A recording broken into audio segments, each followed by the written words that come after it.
আসসালামু আলাইকুম এভরিওয়ান, কেমন আছেন? আশা করি ভালো আছেন। আলহামদুলিল্লাহ আমিও ভালো আছি। আজ রান্না করব বেগুন ভাজি। এই যে কুচি করে এই ভাজিটা অনেক স্বাদ খেতে, তার জন্য বেগুনটা ভাজি করব। এখন পেঁয়াজ কুচি করে নিয়েছি, কাঁচামরিচ কুচি করে নিয়েছি, ধনিয়া পাতা কুচি করে নিয়েছি। কিভাবে রান্নাটা করব আপনাদের সাথে শেয়ার করতেছি। এখন পেঁয়াজটা দিয়ে দিচ্ছি, পানিটা যাতে ভালো করে টেনে যায়।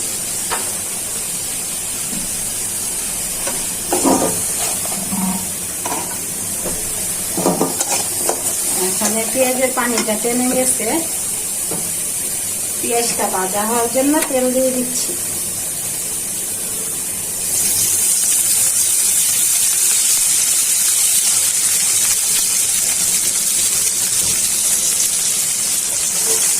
পেঁয়াজটা ভালো করে ভাজা হয়ে গেছে, পেঁয়াজটা প্রায় ভাজা হয়ে গেছে। এখন বেগুনগুলো ভেজে নিব, তো বেগুনগুলো দিয়ে দিচ্ছি।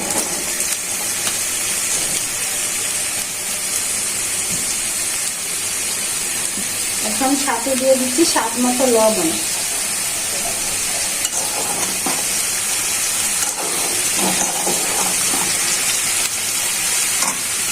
এখন আস্তে আস্তে সব মশলাগুলো দিয়ে দিচ্ছি। দিয়ে দিচ্ছি পরিমাণ মতো রসুন বাটা, দিয়ে দিচ্ছি পরিমাণ মতো আদা বাটা,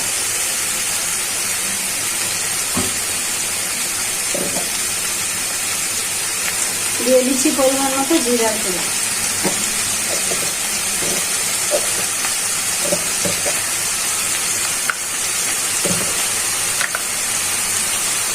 দিয়ে দিচ্ছি পরিমাণ মতন হলুদের গুঁড়া।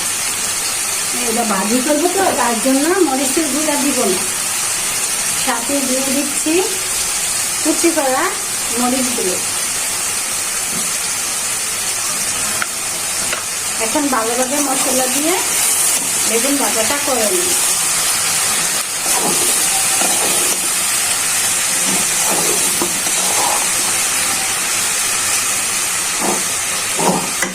বেগুনটা ভালো করে সিদ্ধ হওয়ার জন্য একটু ঢেকে দিচ্ছি।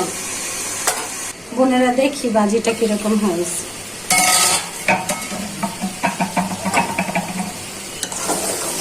দেখতেছি ভাজিটা অনেক সুন্দর করে হয়ে গেছে। এখন দেখি ভালো করে সিদ্ধ হয়েছে কিনা। হ্যাঁ, সিদ্ধ হয়েছে। এখন ধনিয়া পাতাগুলো দিয়ে দিচ্ছি।